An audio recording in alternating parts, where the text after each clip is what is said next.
काल झालेल्या राहुल गांधींच्या सभेवरून मुख्यमंत्री शिंदेंनी उद्धव ठाकरेंवर जोरदार हल्लाबोल केला आहे।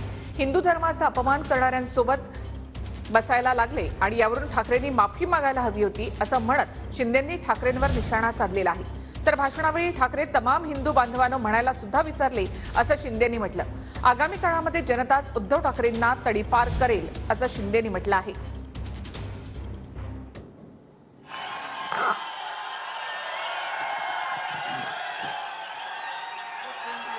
माननीय खरगे साहेब, पवार साहेब, राहुल जी, व्यासपीठावरील सर्वच मान्यवर आणि जमलेल्या माझ्या तमाम देशभक्त देशप्रेमी बांधवांनो, भगिनींनो आणि मातांनो, काल एक शब्द बंद झाला माझ्या तमाम हिंदू बांधव भगिनींनो।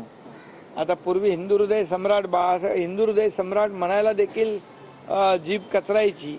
आता कालही तो शब्द माझे तमाम हिंदू बांधव तोही तुम्हाला जाणवलं की नाही, तोही रद्द झाला। आपला इतिहास हा तोडाफोडा आणि राज्य करा असा जर का असेल तर जो आपल्यामध्ये फूट पाडतोय त्याला तोडा फोडा आणि त्याच्या छाताडावरती राज्य करा हे दाखवून देण्याची वेळ आलेली आहे। आणि जसं तेजस्वीजी तुम्ही एक नारा दिला तसा मी पण एक नारा हल्ली देतोय सगळीकडे।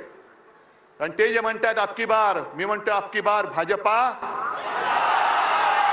आणि त्याची सुरुवात ही आजपासून झालेली आहे। अबकी बार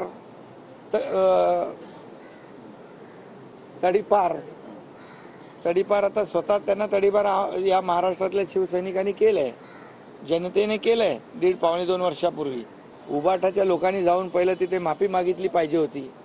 जाऊन आमच्या सावरकरांच्या विरोधात बोलणाऱ्यांच्या बरोबर मला बसावं लागतंय। स्टॅलिन ज्यांनी सनातन हिंदू धर्माचा अपमान केला त्याच्याबरोबर मला बसायला लागतंय। मुफ्ती मोहम्मद आणि ते कोण तिकडचे फारुख अब्दुल्ला त्यांच्याबरोबर मला बसायला लागतंय। तर ती माफी त्यांनी मागायला पाहिजे होती। खरं म्हणजे त्यांना जे 5 मिनिटं दिली यावरून त्यांची पत जी आहे, 5 मिनिटं भाषण करायला दिली, त्यांची पत जी आहे ती त्या कालच्या सभेमध्ये दिसली। राहुल गांधीचं भाषण चालू होतं तेव्हा त्यांचे चेहरे बघण्यासारखे होते।